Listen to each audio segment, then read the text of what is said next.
Ladies and gentlemen, good day and welcome to earnings update of Can Fin Homes Limited, hosted by Investec India. As a reminder, all participant lines will be in the listen-only mode, and there will be an opportunity for you to ask questions after the presentation concludes. Should you need assistance during the conference call, please signal an operator by pressing star then zero on your touchtone phone. Please note that this conference is being recorded. I now hand the conference over to Mr. Nitish Jain from Investec India. Thank you, and over to you, sir. Thank you, Avirat. Good afternoon, everyone. Welcome to the Q1 FY26 earnings conference call of Can Fin Homes Limited. To discuss the financial performance of Can Fin Homes and to address your queries, we have with us Mr. Suresh Iyer, MD and CEO, Mr. Vikram Saha, Deputy MD, Mr. Prakash, General Manager, and Mr. Abhishek Mishra, CFO of Can Fin Homes Limited. I would now like to hand over the call to Mr. Suresh Iyer for his opening comments. Over to you, sir. Thank you, Nidesh, and welcome to everyone to this earnings call of for the first quarter results of Can Fin Homes. As just informed, we just want to first of all introduce that we have our new CFO, Mr. Abhishek Mishra, who has joined, and he is also present in this call today. He's just joined on 30th of June, and as you would recollect that in the month of December, we had put up the notice regarding the resignation of our previous CFO, and thereafter his last day was on 20th of March. So now we have the new CFO, Mr. Abhishek Mishra, joining. Now to the certain points about the business. For the first time, a few positive points or a few positive things about this quarter. First is that in terms of the disbursement, this is the first time in the Can Fin's history that we have in the first quarter crossed the figure of 2,000 crore disbursement. So it's a 9% growth in terms of disbursement. To break it down further into the zone-wise performance, we have the zones of North, West, and Tamil Nadu, which continue to carry on the momentum from where they left off last year, and they are continuing to be in the positive. North zone is upwards of 40% positive in Q1 compared to Q1 last year. 35% plus is for Tamil Nadu, and West zone continues to at 15%. Additionally, we have the East zone, which was flat last year, which has also this quarter got into the positive mode and is doing at about more than 40% growth in terms of the disbursement. In terms of the two other major zones and key areas where we have business, that is Karnataka and Telangana. Telangana for us has not shown any major turnaround or anything in terms of business and continues to have a negative growth. Karnataka, on the other side, is almost flattish. We are still doing about 200 crores of disbursement, mainly because the e-Khata issues pertaining to the panchayat areas and development authority areas continue. However, on the positive side, the state government had announced that they would be taking some decisions and would be trying to resolve this issue in July. And just a few days back, there was first an announcement that the state will be allowing the B Khata properties to be converted to A Khata. So that is one development. The second development is that yesterday itself, just yesterday for that matter, the state government has released a full-page advertisement wherein they have indicated that customers can get the e-Khata for their properties from the Seva Kendras by paying 45 rupees, and they've also come out with a self-help app or a tool which people can download, which will help them on online registration of e-Khata that can be done. So the state government has trying to promote and trying to streamline the issues. So hopefully in this quarter we should definitely see a positive. In terms of the business in Karnataka, we have had good inquiries, but we are not able to log in because we are facing issues of e-Khata. Incidentally, in terms of recovery also, we have had almost close to 1.5 crore plus of properties where we have done the SARFAESI sale in Karnataka, but we are not able to execute the sale certificate only because of the e-Khata issue. So it's that also is there. Otherwise, additional 1.5 crore of collections would have come.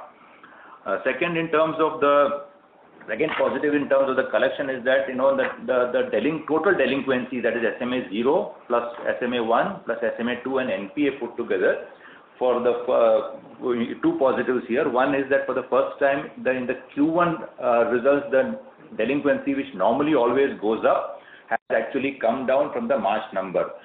In fact, last year in Q1 there was an increase in the total delinquency by about 360 crores from March 24 number, whereas in this quarter compared to March 25 number, the total delinquency has come down by 280 crores.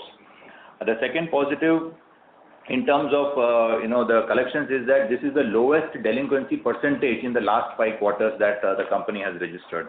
So these are in terms of this.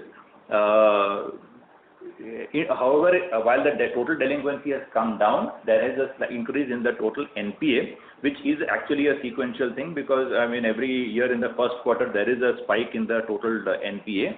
Last year, in Q1 last year, there was an increase by about 39 crores. The year before that by about 32 crores. In this year it is about 45 crores. However, in fact, additional point this quarter is that we have, as part of our analysis of recovery, we have identified 96 specific accounts which are very, very sticky, and totaling to about 13.90 crore, which we have allowed to flow to NPA so that we can recover during the remaining 9 months through our SARFAESI actions. So this is in terms of our disbursement and collections aspects. For coming back to the disbursement portion, we have last 2 years opened 29 branches. This year we are planning to open 15 branches, for which all the 15 branches, the efforts have already been initiated, so that in the first half, that is by September 30 itself, we can open all these 15 branches. The other point in terms of disbursement or this thing is the sales, which we had started last year with about 39 odd people. During the year, that is effective 1st of July, we have added or increased the strength of the sales team and taken it to 100 people by adding another 63 people. So therefore, that is the major thing. So the additional branches which will be added during the coming quarters, as well as the increase in the sales staff, is what we expect to help in pushing business in the coming quarters. Already in this quarter, compared to last year, where the sales team was contributing to about 4% of the total business, incremental business, in this quarter the percentage has increased to 5%. So the same team of 39 people has been able to contribute a little higher in terms of the business.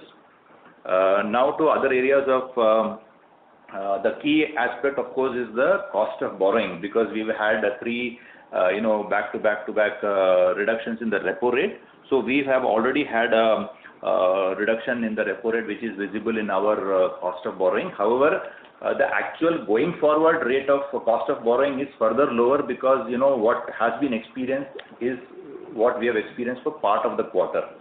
Going forward, therefore, the incremental cost of borrowing which was around 7.55, is closer to 7.3. Therefore, we have already announced the further 15 basis points cut in our rate for existing and new housing customers. So we had already passed on 10 bips in the month of May. Additionally, from July, we have passed on additional 15 basis points to our existing and new housing customers. So totally taking it up to about 25 basis points of rate cut for our customers. Additionally, going forward, we still have about 2,500 to 3,000 crore worth of bank term loans, where we expect a further reduction, because we are yet to receive that 50 basis points cut of the repo rate of June in those 2,500 plus crore of bank borrowings. Plus, NHB also has indicated to us that the regulator will also be reviewing its PLR, because it has not done so far in the last 6 to 8 months.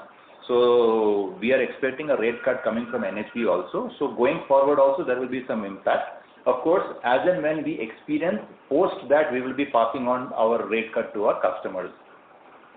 In terms of the asset side, we have about, because one key aspect is, if you would recollect, we had in January 2024 moved from an annual reset to a quarterly reset. So all new customers who are onboarded from 1st of January 2024 are on quarterly reset, and we also offer the option to customers to shift from annual to quarterly reset. As of 31st of March, we had about 72% of the customers who were still on annual reset. By the end of this quarter, that is on 30th June, we have about 67%. So only 5% of the customers, including the new customers, have actually moved from annual to quarterly. So as on 30th of June, we still have about 67% or 2/3 of our portfolio which still continues to be at annual reset. So we are sending customers intimation about this shift. So as and when they come, they will be able to do it. However, those who remain on annual reset will continue to get the benefit as and when their reset dates are approaching. So there could be some, this 15 and 10 bits also that we have passed on. There could be some lag in the way it is passed on to our customers. Now coming to the, cost to income ratio, the other two major aspects during in the financial performance is the cost to income ratio. There are basically two reasons why, compared to this, the cost to income ratio is slightly elevated. One is because we opted for a salary revision for our staff to align with the market salary packages. So that is one thing which we came at a very fag end of the quarter, but we have given the impact from 1st of April. That is one of the reasons. And because of this one-time change, there is an impact of about 4.5 crores in the actuarial valuation also, actuarial calculation also that has come here. Going forward, since no further increase is obviously there, this actuarial valuation will slightly even out, may not be as much in the coming quarters. So therefore, this cost to income ratio on that aspect will get evened out. So as compared to the first quarter results, there is also a 16.5% increase in the staff count, because of which some of the increase is there. However, if you compare the salary cost compared to our March numbers or the Q4 numbers of last year, the increase is not as much. It is mainly because of the salary hike that is there. The second aspect on cost where the increase is witnessed is the rent and taxes, mainly because of the 25 branches we opened last year, the 6 zonal offices, because last year you would recollect we had added an extra layer to improve the monitoring and oversight of the branches, which was the zonal offices with adequate staff. So 6 zonal offices were also opened after June of last year, which the entire impact is witnessed. And we have also expanded the office space in our corporate office. So mainly the reasons for rent and tax increase is because of this. Going forward in terms of credit cost, the guidance of 15 basis points will continue. We have had a credit cost or the ECL calculation for this quarter, but the way we are looking at the reduction in our overall delinquency going forward, we feel that there would be a further reduction expected in the overall delinquency even in the second quarter. Therefore, credit cost impact will not be as much. Going forward, our guidance for credit cost ratio continues at 15 basis points. Last year, excluding the management overlay, it was 13 basis points only. So we continue to give a guidance of 15 basis points, whereas actually it could be lower than that. Disbursement-wise in Q2, with Karnataka showing some improvement and other zones also doing there, we expect that internally we are pushing for 2,600 crore plus disbursement in Q2. However, as a guidance, we would say it would be around 2,500 crore plus in terms of Q2 disbursement. NIM and spread, the guidance continues at 3.5% for NIM and 2.5% for spread, and ROA, ROE also of 2.2 and 17%. And so overall, in terms of the overall disbursement, we are quite confident about the 10,500 crore disbursement figure for FY26 that we have been guiding, and we feel in the second quarter onwards the disbursement will further pick up. So in short, that's the summary of all the aspects. I hope I have covered everything. I now throw it open for any queries. Thank you. Thank you very much. We will now begin the question and answer session. Anyone who wishes to ask a question may press star and 1 on the touchtone telephone. If you wish to remove yourself from the question queue, you may press star and 2. Participants are requested to use handsets while asking a question. Ladies and gentlemen, we'll wait for a moment while the question queue assembles. The first question is from the line of Param Bora from Trinetra Asset Managers. Please go ahead. Good afternoon, sir. One thing I wanted to ask was, what is the progress on the planned, means you described the progress on the planned 15 new branch openings. So what are the geographical focus on this expansion, and what is the target number of branches by financial year 28? Okay. For this current year, we are looking at additional 15 branches. We have 234 branches as of 31st March, and we are looking at 15 branches, majorly in the west and north geographies, and that will take our strength to 249 by end of FY26. And for FY28, we have a number of 300 branches that we have targeting. Okay, sir. And one more thing what I wanted to ask was, are you planning to enter any entirely new state or union territory, or will the expansion focus will be on the geographies which you already have presence in? See, we are we are already present in 21 states. So by and large, we have at least a small presence or a larger presence depending on the state. We are already there. So we are not planning to open in any new geography or any new state. But existing states, we will definitely be expanding only there. Okay, sir. Understood. Thank you. Thank you. Thank you. The next question is from the line of Siddhant from Goodwill Capital. Please go ahead. Hello. Hello. Yeah, go ahead. Yeah, hi. Yeah, I wanted to know about the competition we are facing from PSU banks. Has it intensified or is it at similar levels? And are our customers asking for EBLR? Siddharth, so basically from PSU banks, we are having, obviously they have reduced the rates and passed on the entire 1% repo rate cut to all the customers. However, most of the PSU banks, if you see, are in the higher ticket size segment, at least the active ones like SBI and Bank of Baroda and all. So we are not facing so much in case of our segment, which is mainly below 25 lakhs. Our average ticket size is 24 lakhs for housing and 14 lakhs for non-housing. So we are not so far facing, and anyway, what is happening is the rate cut also has put a lot of pressure on their margins. So the aggression which is otherwise there is not coming more. In fact, it is the inquiries are coming more from the customers, not from the banks actually pushing it on the ground.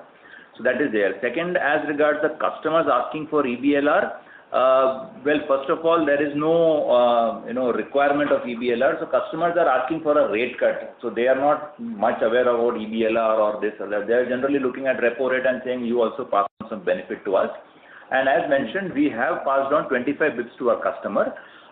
Just to give you an idea, today I believe there is only LIC, Housing Finance and us who have actually passed on some rate benefit to our existing and new customers. And LIC also, if my knowledge goes right, is about 25 basis points, the same as us. Whereas other players in the housing finance segment or NBFCs have not reduced it for existing customers, nor have the private sector banks for existing customers. Okay. When do you think we'll be able to pass on? So as I said, we have already passed on 25 basis points to our customers. 25 we've already done, 10 basis points effective May, and additional 15 points effective July. But as I explained in my initial message, that this will pass on to the customers as per their quarterly or annual reset plan, and also as per on the month on which they have taken the disbursement. Okay. What would be our average CIBIL score for our customers, just to get an idea? Today, actually, about 80% plus of our customers are having a CIBIL score of 700 plus, and about 9% of our customers are having are new to credit. Okay, that's great. Which quarter are we going to have our tech update? Hit? Is it in Q2 as planned? Q3? Sorry, I didn't get you. In which quarter? The tech upgrade. Yes, so see, the tech upgrade is planned in two phases. The first one will be in September, August and September, where we'll be moving the borrowings and ALM and that plan, because that is something which is not currently linked to our normal LOS LMS.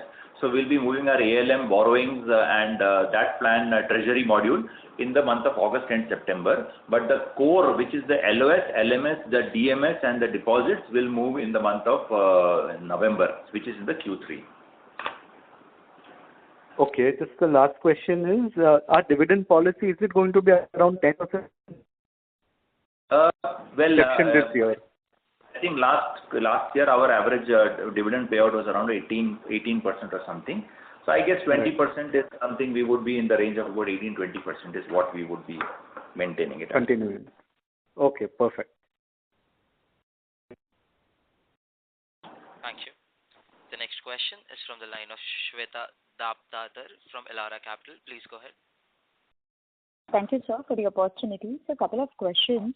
So for Telangana in particular, we had mentioned that positive cues are emerging, and now we are seeing no major turnaround. So what has changed between Q4 and Q1? That's question number one. Second is, so our DSA dependence reduction strategy have not yet met up a reasonable success, right? So how is the sort of way forward there? And lastly, while you did mention that sizable amount of transmission on the yields front have already happened, and maybe around 15 bips or 10 to 15 bips is around the corner. So any scope of further improvement of margins, say beyond 3.5%? So yeah, those are the three questions. Sure. See, in Telangana, as I was saying, this quarter we have not seen much of a change. However, the overall reduction in delinquency that we had seen has been witnessed across the board in all the 6 zones. It is not that, some zone. So there is one thing where the pressure of so delinquency is one positive.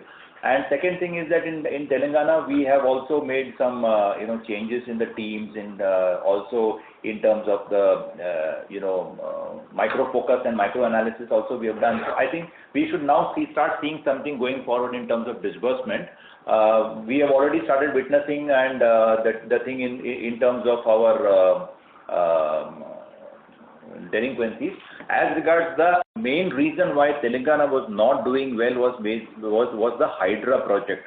And of late, the demolitions, as I had mentioned in the last quarter also, somewhere, in the Q4 somewhere, the government came out with an announcement that they will not make any further demolition. So at least I believe now for the last 6 months or something, there have been no demolitions under this Hydra.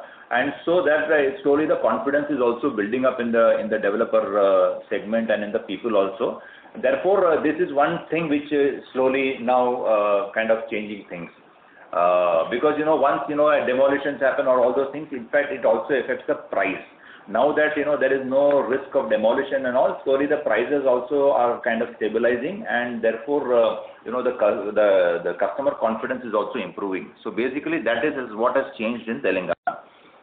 Second, as regards the DSA dependence, it has marginally further come down.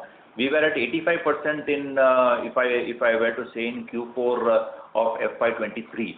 Okay, from there it has consistently reduced to 82%, last year to 80%. In this quarter it has reduced to 79%. And as I mentioned earlier, two things. One, this additional sales staff that we are doing, that is something which is going to bring in more direct business and will slowly help in reducing the DSA focus. And second, in fact, which I missed to mention is that we have had last year 80 APF proposals. And this year also we have added additional APF proposals. So now initially it was more of enrolling the APF proposals or just getting ourselves enrolled as a approved lender. But now with regular contact and everything, we have started getting good inquiries from the APF projects also, directly from the builders or from the sales teams of the project sites. So basically these are the two reasons why this would slowly emerge.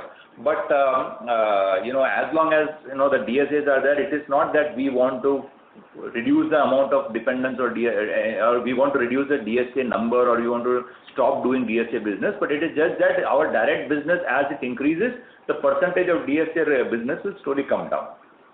And the last part as regards margins, I guess we are already at 3.64, which is above our guidance that we have been consistently giving of 3.5. So we have maintained that we will be about 3.5, and in this quarter also from 3.57 it has increased to 3.64. So I guess that will continue, that we will continue to keep it about 3.5. Now 4% and all, I am not sure it is possible any time now. I think it is, we also have to be cognizant that we have to offer attractive rates to get a better quality customer. So that is one thing. So that's about it. Thank you, sir. Very useful. Thanks, Shweta. Thank you. The next question is from the line of Shubhranshu Mishra from Phillip Capital. Please go ahead. Hi, Suresh. Good afternoon. 4 questions. So given the fact that we are facing the issues in growth, are we thinking of having any co-lending arrangements with other HFCs or banks? first. Second is, I see a housing CRE segmentation around 11% of our AUM. So is that the construction finance or is it the APF sales?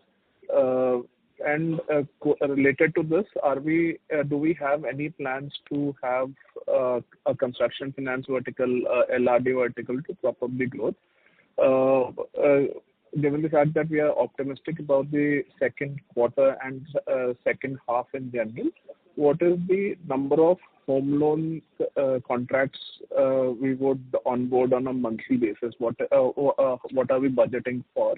And most of the HFCs have a separate subsidiary for cost measures to onboard the sales staff. Like I'm sure you'd be aware of it. For example, HDFC sales was there. So do we have plans to have a similar subsidiary? Thanks. Good afternoon, Subhranshu. Thank you. I'll just respond one by one. See, as regards co-lending and everything, we have not, definitely not with the banks, because today we don't have any pressure of, so we will actually have to be the majority or the primary lender. So the 80% has to come to us if it is there. So obviously we cannot, have a co-lending arrangements with banks because they would want to be the major partner. Here we will have to, if at all, do it with the smaller players where we can get 80% of the portfolio or the pool, and the origination happens at the other end. Now, as of now, we don't have any policy for DA or for portfolio buying or co-lending. So we are actually open to it, but we will take it as we once post this IT implementation or something, we will take it, because right now one after the other we are handling other issues. So we will be taking it up probably after that. As for CF, currently we don't have a CF position, and we don't intend to also start a direct lending to developers. We will be more purely into the retail segment only as of the moment. Now the next question, as regards number of contracts, we are doing approximately about 4,000 to 4,200 contracts a month, which is approximately around 48,000 to 50,000 in a year is what we are doing. In fact, this number has been a little kind of very steady for the last few years, and the growth, whatever has mainly come from the ticket size increase, because we were about 20 lakhs and moved to 22 lakhs and now at around 24, 25 lakhs. So basically, the number of contracts per month have remained the same, which is something we know with direct sourcing we expect to increase. Third, as regards sales staff, there are 2 points. One, definitely not a subsidiary. We already are, have a lot of reporting at the top as part of the conglomerate and Canara Bank group entity. But we don't intend to have any other subsidiary under us. That is one. But as regards the sales staff, I think you also mentioned there is a cost angle to the sales staff. So you are right in one sense. But, there is one option where most players are going for a DSP route or DME route, whatever, where, the fixed cost is just about 15,000 to 18,000 rupees and the remaining is entirely on a variable pay.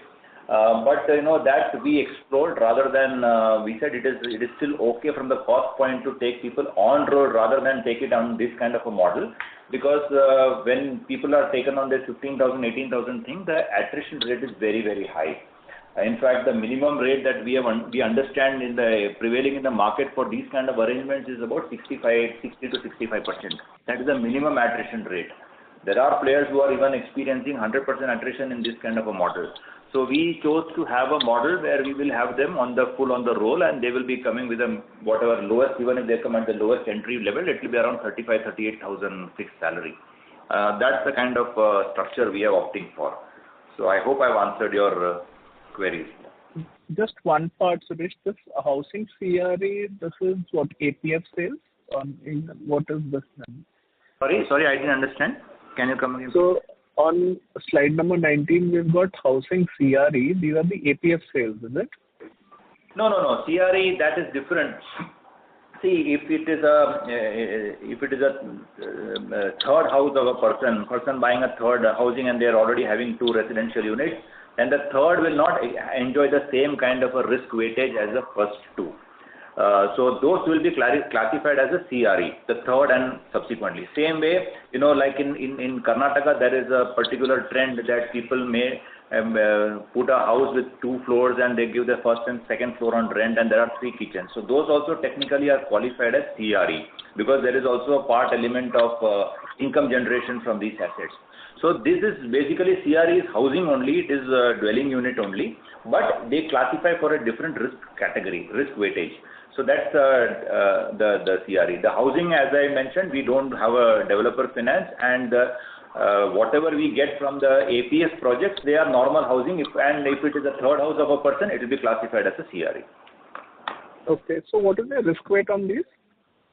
The risk weightage is higher. I'll share the exact risk weightage for CRE separately. I am immediately not. Sure. Thank you so much. Best of luck for answering quarters. Thank you. Thank you. The next question is from the line of Anusha Raheja from Dalal & Broacha. Please go ahead. Yeah, am I audible? Yeah, you're audible. Please go ahead. Yeah. So on the spread side, sorry if I'm being repetitive, you said that till the time it gets affected to the customers who are on a annual reset, and that share is closer to around 72% on. So can we expect in the near term margins of the spreads to improve? Currently it is 67%, 72% was in March. So I said only 5% have moved. But yeah, actually what we have seen a slight improvement in margin is mainly because of the delay or the lag effect of the PLR benefit is going to the customers, because after we experienced, say when we experienced 10 basis points we took out after the February rate cut, when we experienced it by 31st of March, we had in the April ALCO, witnessed the 10 basis points which we passed on effective May. Obviously now we have already experienced it in our liability side, and then when it goes to the customers, it will pass in maybe next month or 2 months later or 6 months later or 8 months, depending on the thing. So that is where this increase in spread has slightly happened. So going forward also, this 15 basis points plus any subsequent rate cut that we offer will also go with a slight lag effect. So maybe it can be possible that a little bit of increase in spread might be there going forward also. But I'll not be able to quantify it, but I guess it is possible. Yeah, you're right. Okay. And secondly, what is the incremental cost of borrowing currently? And assume that if there is any further reduction expected over the next 6 months' time, and so will that also be passed on to the customers? See, incremental cost, of course, different products have a different. So it depends on which segment we would want to go to. Like for example, we are getting bank borrowings at around 7.25, anywhere between 7 to 7.25. NCD rates are also at the same rate. CPs are below 6 for us actually. In fact, today only we've raised at around 5.92. That is a 90-day CP. NHB, as I said, going forward, where the reduction is expected is that we have certain term loans where that 50 basis point reduction which happened in June is yet to be passed on. So that amount is around 2,500 to 3,000 crores between that. That term loans will experience a reduction in the coming couple of weeks. Another thing is NHB, which is about 15 to 17% of our entire borrowing pool. There no reduction has happened. The regulator has not announced any reduction in the PLR. So as and when that is announced, we will also start getting that benefit. So there is some further reduction possible in our borrowing cost. As I mentioned today, the mix is such that today we are right now taking mainly from the banks and also a little bit of there, but NCDs we will mostly take after August, because we have also extinguished our approval limit that our shareholders have given for the last year, about 4,000 crores. So when we get the new limit, we'll again go for NCDs, which again could be a little lower than banks also possibly. And what could be the quantum of benefit that we might get in terms of on the term loans and NHB? You said that there can be rate benefits. So both put together, can you quantify on this? See, our total NHB borrowing is already given in our presentation. So on that, we don't know how much is the rate cut that NHB will announce. and what are the terms, whether that will be immediate, whether that will be on a quarterly basis, or whether they will immediately impact it, because already it's been more than 6 months that the rate cuts have started, but they have not done anything. So it is quite. So I will not be able to quantify as of the moment. It all depends on how much NHB passes on, and on what terms it passes on to us. But I would say, if at all it comes, today 50% of the NHB, or I think about 45% of the NHB borrowings are on fixed rate, because these are under the special AHF line of funding, where the rate is fixed. So even if at all we get, it will be again on the balance about 3,500 crores kind of thing that we will get. Currently our NHB refinance is 5,800 crores. About 40% of this, as I said, is fixed at the AHF. So the remaining 60%, which is around 3,200 crores or something, is where we will get the rate benefit when NHB passes. No, so my thought process, your thought process here is that you will continue to have a 3.5% margins. So irrespective, if you get higher benefit, that will be passed on to the customers. Is that the thought process? Yes. We have been very transparent in that sense, that whenever we experience a benefit, we do pass on to our customers. And of course, when it increases also, we are passing on to it. So that is the... And sir, yeah, go ahead. and on the IT transformation, what is the status currently? Where are we? In the IT transformation project, as I mentioned, there are 2 phases in which we are going to be implementing. So on both the things, we have our governance structure, where we have a daily stand-up meeting, we have a weekly and fortnightly meetings and all, and once in 45 days meeting for update to our IT strategy committee. As of now, the project schedules are going as per the timelines which were given or drawn up at the beginning. So we are very much on course for August end implementation of our ALM and treasury modules and borrowing module, and November first week for our LOS, LMS, DMS and everything.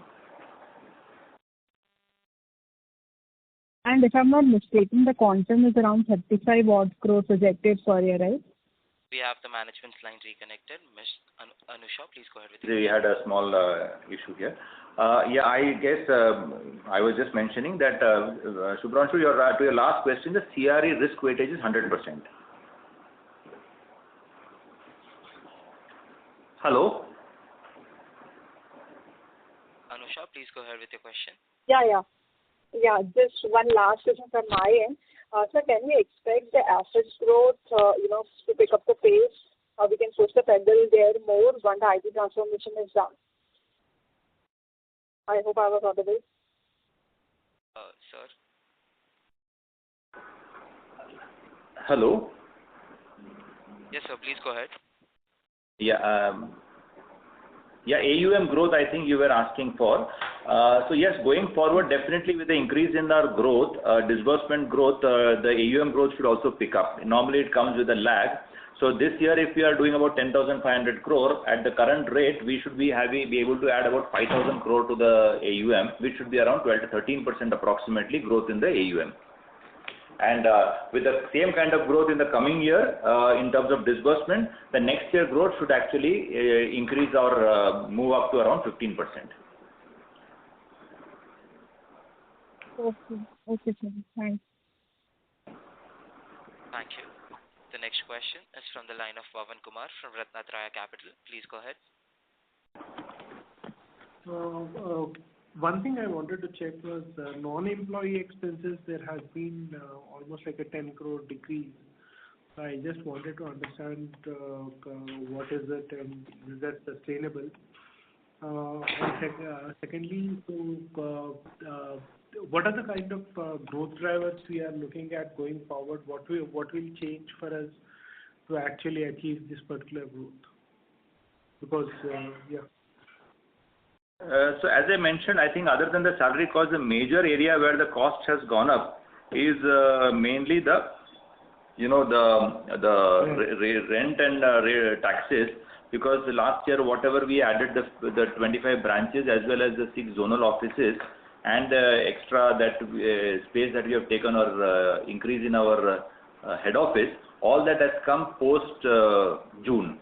So in the first quarter, all these expenses were not there. So that is actually quite a large component. The second component is about a crore additional this thing provision we have made for our CSR expenses, because with the increase last year we had a CSR target or budget of 16.12 crores. This year it is 19 crores plus. So therefore about 75 lakhs is the extra CSR portioning that has happened in this quarter. So these are the two major expense on the expense side. As regards growth drivers, one of course is the branch expansion that we are doing. The last, in fact, 29 branches that we have opened net in the last 2 years, in fact, they have also started contributing. Last year, the total additional business that these 29 branches brought were about 101 crores, mainly from the 14 branches that we opened in FY25, because the FY24, because FY25 branches were mostly opened in the last quarter, therefore have not contributed much last year. So this year again, all these 29 branches will be there. Plus this year we are front-ending the branch expansion, and by 30th September itself, we plan to open make all the additional 15 branches operational. So branch expansion is one area which will bring. The second growth driver, of course, is the sales team. Last year we got about 39 odd people in a sales team, and they were able to contribute in Q4 about 4% of the incremental business. This quarter, the same team has done about 5% of the incremental business, and effective 1st of July, we have increased the strength from 37, 2 people left. So 37 plus we have added 63 people. So as of now, we have 63 plus 37, that is 100, and we plan to add a few more in the coming weeks. So these are the two major drivers for growth. Of course, there will be a little bit of increase in the ticket size. And actually Karnataka and Telangana both are zones where actually our ticket sizes are a little higher than our overall company average, and these two markets are presently also slightly weak for us. So as and when they pick up also, the ticket size over there will also pick up. So basically it is the branch expansion and our sales team. Can you also just give me an idea of what do you expect the cost to income be this year and next year? This year we expect, as I mentioned, there is an actuarial impact which has come entirely in the Q1. In the next 3 quarters, the actuarial impact may be a little more subdued. Therefore, by end of the year, I guess our cost income ratio should stabilize around 18%. Okay. Next year, with the IT cost coming in, I think it will be around closer to 19, because earlier we had expected it to be 17 and 18, but with the salary hike, which is almost impacted by 1%, we revised our targets to 18% for current year and 19% for next year. Okay. Thank you. Thank you. The next question is from the line of Siraj Khan from Accidency Capital. Please go ahead. Hello, I'm audible? Yes, you're audible. Please go ahead. Yeah. Thank you very much. A couple of clarifications before I ask my questions. The FY28 target for branches was 300 branches. Was that right? Yeah, that is correct. 300 by FY28. Okay. And the ATS that you mentioned responding to the previous question, for HL it is 24 lakhs and NHL it is 14 lakhs. Was that correct? Yeah, average ticket size is 24 for HL and 14 for non-HL. Yeah, thank you. So now coming to the questions, firstly, I'm just seeing that there is a trend of increasing share in the more than 30 lakhs ticket size in our AUM, and that is coming at the cost of the 20 lakhs and lower taking a backseat. So the question here is, are we seeing a higher demand or a better demand in the upper bracket or more competition in the lower bracket, and therefore it not being that attractive? How is that dynamic in these ticket size brackets? Actually in the less than 20 lakh or less than 15 lakh, which was mainly a large chunk for us earlier, there definitely, the supply issues are there, and I've been saying that affordable housing is slightly, going down, and now in fact it is also reflected in all the numbers. So that is definitely there. But yes, this 20 to 30 lakh segment is something which, this quarter we have gone down, is something which is a worry for us. We will work on it this quarter. Definitely we will be working on that, because that is definitely not the intention. Our average, our core constituency is definitely 20 or 15 lakhs to 50 lakhs. So definitely this 20 to 30 lakh segment which has gone slightly, been affected, that we will correct going forward. Understood. Because I think that is where you would get the better yields. So that But that question is was stemming from that. Yeah, but coming to your question, it is not because of any demand issue or something. I think, we have this APF and all those focus has slightly shifted the focus. I think we would like to also also focus on this 20 to 30. We will definitely see the correction in the coming quarters. Understood. And what is the average LTV of the portfolio as a whole, just as a statistic? Average rating? LTV, loan to value. LTV, ours is roughly, if you look at the, we give up to 80% of the cost, but we also have this thing of taking a valuation at the time of the loan. And obviously the realizable value and market values are higher. So if you look at the realizable value, I would be somewhere closer to 60%. Understood. Now coming to the login growth. So our approvals have been kind of 4.6% growth YOY to 2060, and the disbursement ratio, the approvals to the disbursement ratio is 98%. So it's at one of the highest levels. Wanted to know with respect to the logins, what is the login number and how is that improving? Are we seeing better traction in the logins? Firstly, one thing I would like to share that, in the logins, we have a 30-day validity for the sanctions. So automatically the sanctions which are done get, if they are not disbursed in the 30 days period, then the sanctions lapse. That is one thing. And second thing is particularly now in the recent couple of quarters, because of this Karnataka issue, our logins slightly in Karnataka, we have not been logging in because unless we get the e-Khata, because otherwise it is unnecessarily taking the processing fee from the customer, but we have not been logging it. So these are the two issues I would say. But otherwise, generally because our 80% business comes from a DSA, I would say the actual percentage that you have calculated will not be a correct representation, because many cases which the DSAs bring, if they are not doable, they are not logged in also, because the DSAs already know that what kind of cases are doable. Therefore, we don't get all the inquiries that are coming are actually not logged in also. So that is one small this thing which once the IT thing comes in and we come up with a CRM module, we will be changing that. So that will, I think, give a better and more clearer picture. I would assume that in the industry, the login to sanction and sanction to disbursement, the funnel, that should be at least a 20% fallout in the login to sanction, which is not reflective in our numbers because of this DSA focus. Understood. Sir, I was actually looking at the NHB data, so I was just wanted a statistic with respect to the IHL book. What is our individual housing loan outstanding as on 30th June, if that could be shared? Individual housing loan? Yes, individual housing loan book, because the NHB publishes the data points. So I was just wanting to know what is our specific number. I'll give you the breakup. Our pure housing loan.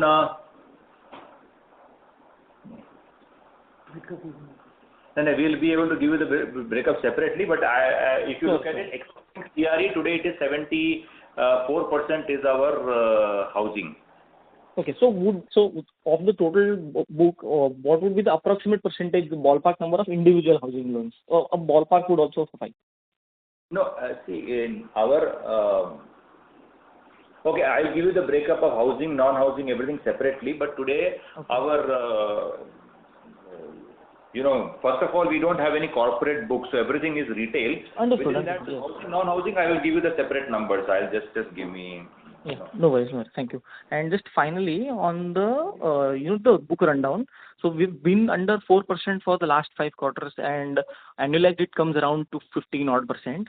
What would be BT out of this? So like, what would be the annualized BT out that we are targeting, and the overall annualized rundown rate for the year? Sure. See, annually, if you look at it, the 15% that you're talking about, 15 to 15.5%, out of that, less than 4% is the BT out. Because we have about 3.75% is the amortization. Then we have a huge amount of part payments coming in, which is almost around 8% or thereabouts, where people only make part payment, but the case is still live. So which is basically just to reduce their liability or reduce their EMI. They just look at it. So our actual BT out or loan closures is only about 4% out of the total. Okay. Cheers. Thank you. I'll join back in with you. Thank you. The next question is from the line of Shripal Doshi from Equirus. Please go ahead. Hi, sir. Thank you for giving me the opportunity. So my first question was on what percentage of our bank borrowing is linked to T-bills and repo? Sorry, can you come again? What is the? What percentage of our bank borrowing is linked to T-bills and repo? Approximately 20%. So 80% is linked to repo and 20% linked to T-bills. Okay, so we do not have anything like we do not have MCLR linked. So entire bank borrowing is shifted towards T-bills and repo, is it? Yes. Okay. And sir, you were highlighting about NCD borrowing. So what was our incremental borrowing rate during the quarter for NCDs? During the quarter, just a second, I'll give you.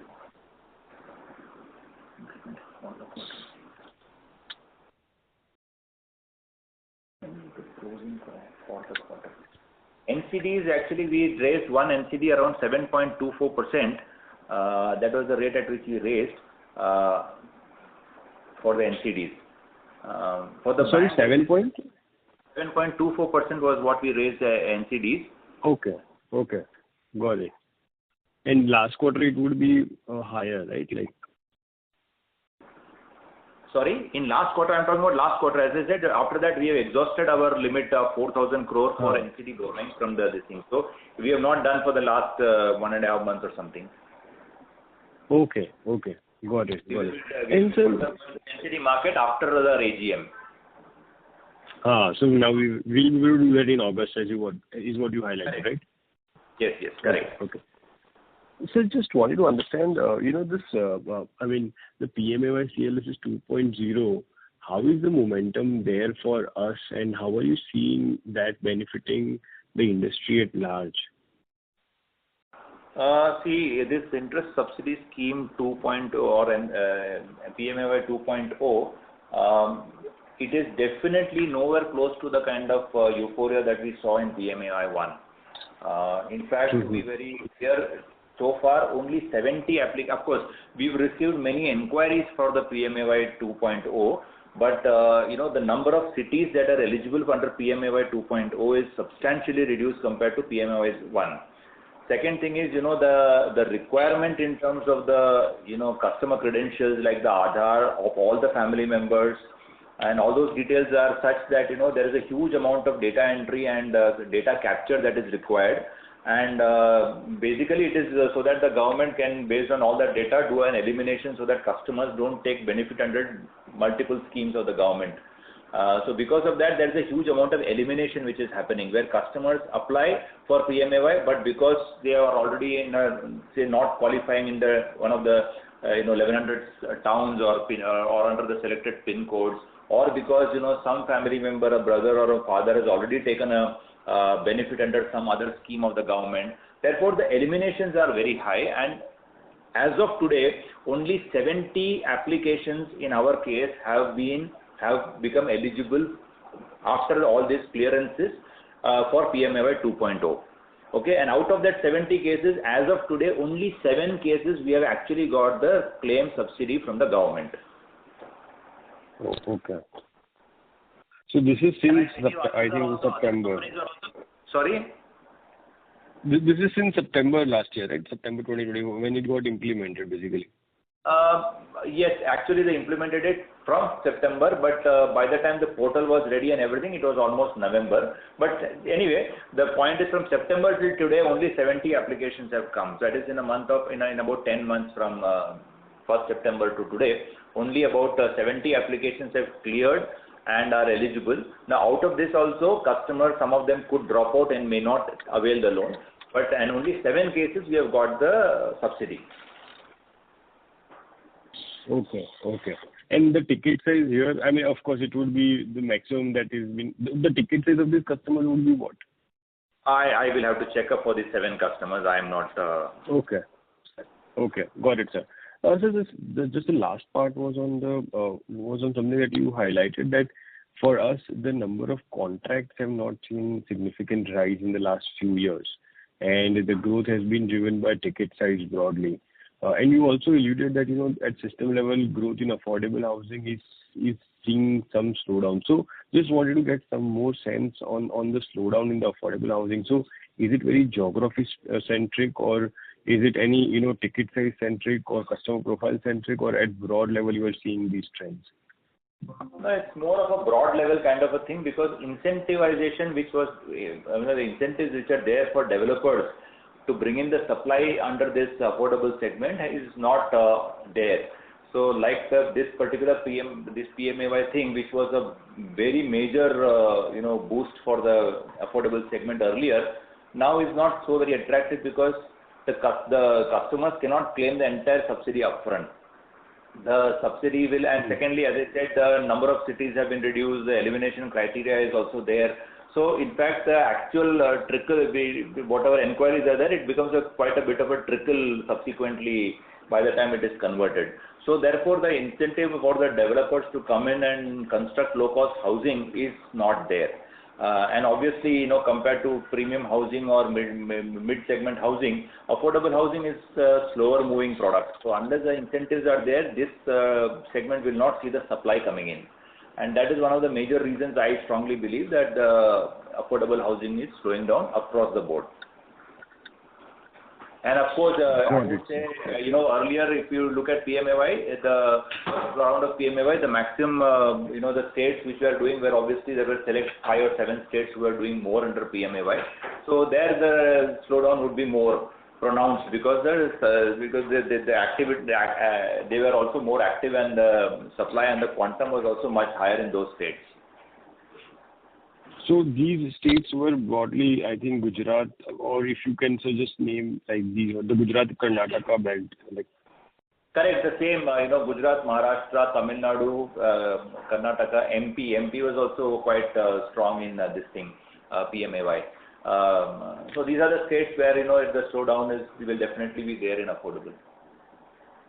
Got it, sir. Got it. This is very helpful, sir. Thank you so much, and good luck for the next year. Thank you, Sripal. Thank you. The next question is from the line of Vishal from Bandhan Asset Management. Please go ahead. Hi, thank you for the opportunity. Sir, a couple of questions. Would it be fair to assume that the 25 bips rate cut that is currently that you have implemented, but is practically availed by less than 1/3 of the borrowers? Approximately 1/3 of the borrowers would have availed it. You are right, because at least that 10 basis points of May would have happened in May, June and July, almost July. So at least some rate benefit for all the quarterly customers would definitely have been translated. For the annual customers also, some of them who have probably fallen, whose rate reset clause has fallen in the months of May, June or July, they also would have experienced it. But by and large, you can say that yes, 1/3 of the customers have got this benefit. The remaining 2/3 have not, are yet to experience that. Fair enough. And on the liability side, could you give us a perspective on what is the kind of decline in cost of funds that you would see, say by September quarter or by December quarter? What would be if you could say in terms of bips or whichever metric you find feasible? See, at least as of the moment, I can definitely say that a 50 basis point cut in approximately around 3,000 crore of book, liability book is definitely on the cards, because that is the one portion of the bank portfolio where we have not experienced the rate cut. Other than that, in terms of the entire CP portfolio which was there in the last quarter or in the of last financial year or in the last quarter or Q1 of this year, that anyway is getting repriced as it is, and the entire impact has already come into the CP portfolio. NCDs are fixed, so that is not a question. And probably, our NCD overall, we had cost has not changed much. In fact, it has only increased because one of a very low cost, 750 crore of low cost NCD, which has matured in the Q1. So that is not actually majorly impacting in NCD cost. And going forward also with the kind of rates that we are seeing, I think it has kind of stabilized unless there is a further rate cut. So 7.24 is what we will probably get today also. 7.2, 7.24 is what we might get today if we go to the market. So that is what is the rate. So NCDs, I don't expect any further rate cut.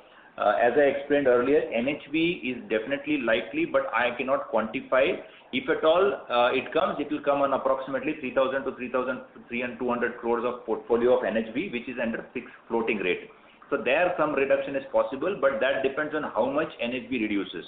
But so as of the moment, the only thing I can say with confidence is that approximately 300 crore of bank borrowings, a 50 basis point cut is definitely pending and should come in a couple of weeks.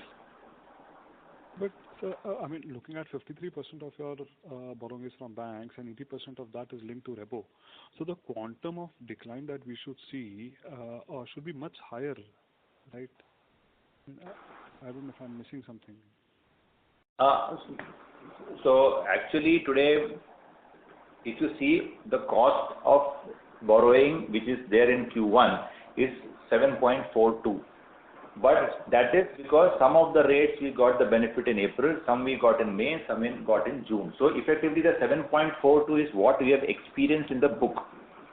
However, going forward, if you look at my liability profile, my current rate, coupon rate, it would be around 7.3. So going forward, my cost will be 7.3. Same way, however, on my asset side, what is 10.09, it will see a reduction. But again, it will not go in a point below 2.6 spread. That's the point. I mean, I hope I've explained, the difference between what is experienced in the book and what is my coupon rate. No, fair enough, sir. So I understand that there's a difference between stock and flow, and your focus on the spread. But my question was more from the cost of fund. Like, I mean, looking at the way rate cuts have happened and all, and your exposure to on the liability side, it seemed like the 7.4 instead of 7.3. We thought could be slightly lower than that as well. But so 7.3 we should get by December. No, 7.3 is what we are already having in the books right now. Of course, incrementally the cost of borrowing will be, as I said, NCDs are at 7.24, bank borrowings are all coming at 7.25 and below. NHB, if at all it comes, it will be in fact sub 7 because last time when we got it, it was at around 6.5 or something was the average rate, 6.5 or something was the total blended cost of the NHB borrowing. CPs of course are coming at sub 6. So effectively, my incremental borrowing cost is definitely below 7.3. Plus the fact that on my 7.3 is considering that my 3,000 crore of bank borrowing is still at a higher rate and 50 basis points is yet to be translated. So I guess once that 3,000 crore portfolio also gets repriced by 50 basis points, my cost of borrowing would be around 7.25 or 7.26, which will be in line with what the incremental bank borrowing or incremental NCD I might be raising. Okay. So my last question is on the growth front. I mean, when sorry you to say interrupt, that we Mr. Vishal. May we request you return to the question queue for a follow-up question, as there are several participants waiting for the turn. Thank you. Thank you. Ladies and gentlemen, in order to ensure that the management is able to address questions from all participants in the conference, please limit your questions to 2 per participant. The next question is from the line of Kushan Parekh from Morgan Stanley. Please go ahead. Thank you for taking my questions. I have 2 questions. One is on the OPEX side. If you could just help us understand the differentiation between the recurring and the non-recurring part of the employee cost. So out of the 42 crores, how much should we expect to recur in the next quarter, given the several changes that we have had in terms of team size, etc.? And also, the second question is around the asset quality. So we maintain our 15 basis point credit cost. If you could just elaborate on that, as in where do you see the GNPA ending up at exit F26, and what is the provision coverage that we would like to maintain? And also on the sticky accounts that we are allowed to slip to NPA, what is the current provisioning against those accounts? Sure. Those are my questions. Yeah, sure. In terms of the OPEX cost, this 42 crores that you have mentioned, as I said, there is about 4.5 crores approximately, or 4.5 to 5 crores, which is mainly on account of the actuarial cost, which is almost one time, you can say. Going forward, that may not be there. Around 36-37 crore is the cost, which is the continuous cost, which will be there on the existing. Because approximately 12.2 crore or something is the annual salary expense that is coming out for us. So in a quarter, that will be around 36-37 crores. So that is the one which will continue in the remaining 3 quarters as well.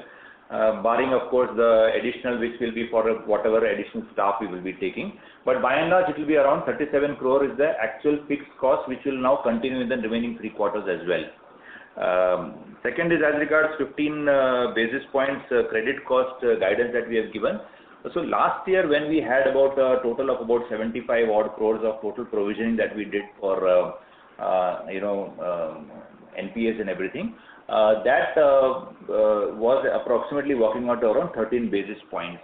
In this quarter, as you have already seen, we have a 280 crore reduction in our gross delinquency in absolute value also 280 crores.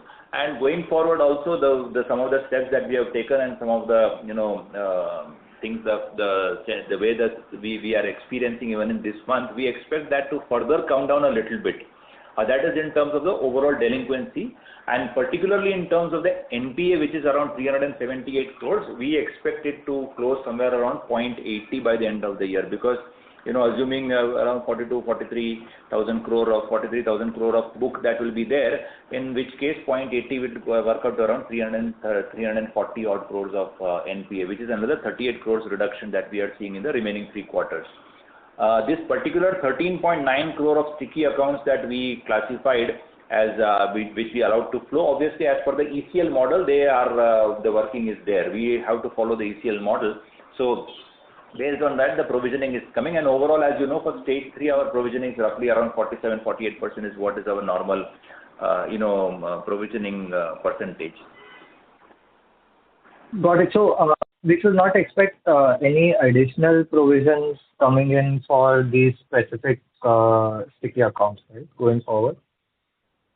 No. So as per ECL model, whatever will be the calculation, because it works on a scientific 5-year trend of the analysis and all. So if the NPAs are coming down, obviously there will be some reduction in the provisioning. And like we had last year in Q4, where about a 10 crore of reversal was there. So if actually we are able to bring it down to 340 crore kind of an NPA by the end of the year, there will be quite a bit of the provisioning that will get released in Q3, Q4. Understood. This is clear. Yeah. Thank you. Thank you. Yeah, thank you. The next question is from the line of Damodaran Kutti from Aquitas Capital. Please go ahead. Yeah, hello. Thank you for the opportunity. Just one question from my side. On disbursements, can you break out the impact of Karnataka and Telangana in this quarter in terms of the decline in percentage and the contribution to the overall disbursement? Thanks. Sure. See, in terms of disbursements, Karnataka for us is about 600 approximately crore of disbursements. We should be around 30% off incrementally.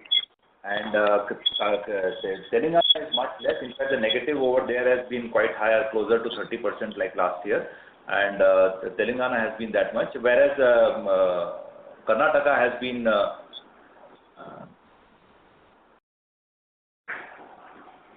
almost close to 600 crores is the disbursement in this thing. So about 30% business is from this, whereas Telangana contributes just about 1/3 of it. It's just about 200 crores plus, 225 crores or something is the disbursement there.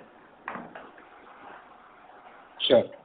And in terms of the percentage decline for these two states? As I said, 29% is a decline for Telangana, and Karnataka in this percentage terms is around 12%. Sure. Thanks. That's all from my side. Thank you. The next question is from the line of Abhijit Tibrewal from Motilal Oswal. Please go ahead. Yeah. Thank you, sir, for taking my question. So just 2 clarifications. First thing is, you said that 67% of the customers are still on an annual reset. Suffice to say, right, that in the next maybe 9 months or so, I mean on a rolling basis, all the customers will get benefited to the extent that we have taken the PLR rate cuts. Correct. That is correct. There will be a flow. As I mentioned, about 5%, we were 72% were on annual as on 31st March, and now it is around 67%. There is a 5% reduction, but yes, more and more customers will now, in fact, I was expecting a higher flow from annual to quarterly because the repo rate cut has been quite substantial at 1%. So I was expecting it to be higher, but only 5% have converted. But yes, going forward, this entire portfolio will also should shift. Got it. And so the other thing I was just trying to understand, just referring to slide 25 of your presentations, where you give the rundown ratios every quarter, right? So while I understand we are in a very different rate cut cycle, we are in declining rate cut cycle now, but typically if you look at that slide, if every 1Q, there used to be a dip in the rundown rate compared to 4Q. We've seen that consistently for the last 3 years. This year, it has marginally inched up, right? So basically, all I'm trying to understand is there a rate through for balance transfers here? Because earlier in the call, you had shared that out of the total rundown of 15.5%, just about 4% is BT out. So what I was just trying to understand is that 100 basis points repo rate cut has already happened. Most of the PSU banks, right, at least from the back book, has passed on 100 basis points and are also doing similar or a slightly lower cut in the newer disbursements that they are doing. And despite that, I mean, across the industry, I'm talking about the HFC industry, like you had mentioned earlier, except we and LIC, none of the other HFCs have taken that kind of a PLR cut as yet. And despite that, the balance transfers are not inching up. So how should we read these two things is what I was trying to understand. I would not say that, the balance transfers have not inched up. Probably they have. And because we also do, if I look at the number of customer requests that are coming for rate reduction, the branch feedback that I am taking is regularly, there is a slight increase or a definite increase in the number of customers who are asking for a rate cut. And so there could be have been definitely a slight, segment where they would have already moved more than the normal. But it would be more to the PSU banks. But coming back to the PSU banks, as I mentioned, their margins are also now getting squeezed. So the pressure would be more from the customers wanting to shift away rather than the banks trying to pull the customers away. So the pressure is more from like a customer who definitely doesn't want to continue here, so he will go to a bank and make an application rather than a bank now, aggressively coming and doing campaigns to poach customers from PSUs, from NBFCs and HFCs. So that is what it is. But I guess this is one of the reasons why we have not, because we have at least been able to pass on 25 bips. And in fact, we have seen that many customers are also understand that we are the only ones who have at least passed on. So that transparency has helped to some extent in doing it. Maybe if we were to have a aggressive BT in strategy, we might probably have been able to pull from other NBFCs and HFCs also, but we don't have any major such strategy. Got it. And so lastly, just trying to understand, you guided for a 10,500 crore in disbursements, 12-13% kind of a growth, but that would mean, like you said, right, 2,500, 2,600 crores of disbursements in this quarter. So just trying to understand from almost 2,000 crores in this quarter, I mean, how do we see this run rate improving to 2,500 crores in the second quarter? I mean, I acknowledge you spoke about adding another 67 thereabout direct sales staff. You spoke about APFs, right? So are those things and branch expansions, I think I recall you said, will be front-ended until December. So are those things you seeing will help you get to that 2,500 crore disbursements in the second quarter, or are there other things beyond what I just mentioned? No, just one other thing I would mention is that, April month particularly is one month where we always see a huge drop. Okay, so roughly like around 800 crores if we are doing actually in the month of April, we had less than 500 crore of disbursement. It's only in May and June that we have picked up and we have done it, which is a normal thing which happens every year in the month of April. There is a huge drop. So effectively, if you look at what we have done in the month of June also, it is almost around 800 crores. It is 800 crores. So therefore, that 800 into 3 would as a 2400 is something which is built in. We just have to avoid that, that April is one thing which always is there where the drop happens. So that is why, 2500 plus is what we are targeting for this particular quarter. Got it. And sir, just one last clarification during your opening remarks. Abhijit, may we request that you return to the question queue for a follow-up question? Yeah, sure. Thank you so much. Thank you. The next question is from the line of Siraj Khan from Accidency Capital. Please go ahead. Hello. Thank you for the follow-up. Two quick ones. One with respect to the loan asset bifurcation with respect to fixed and floating. How much of the total portfolio is fixed rated, and what are the kind of products? Like, are we doing also HL at fixed rate, or is it primarily the PL and other non-HL products?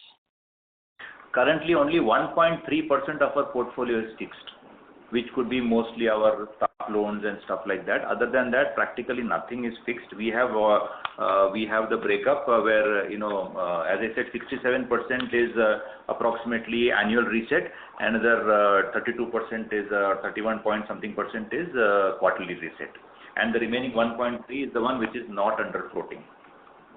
Understood. And within the AUM share, with respect to the purpose, the slide that is shared on slide number 19, the mortgage LAP and top-up has gone up by 2%. So, are we trying to increase that? And what is the general, rate of interest that we get in this product? See, actually, we have a strategy where we had in the vision, 5-year strategy paper said that by FY28, we want to increase the non-housing, which was at that point in time around 11%, to take it up to 20%. So 89%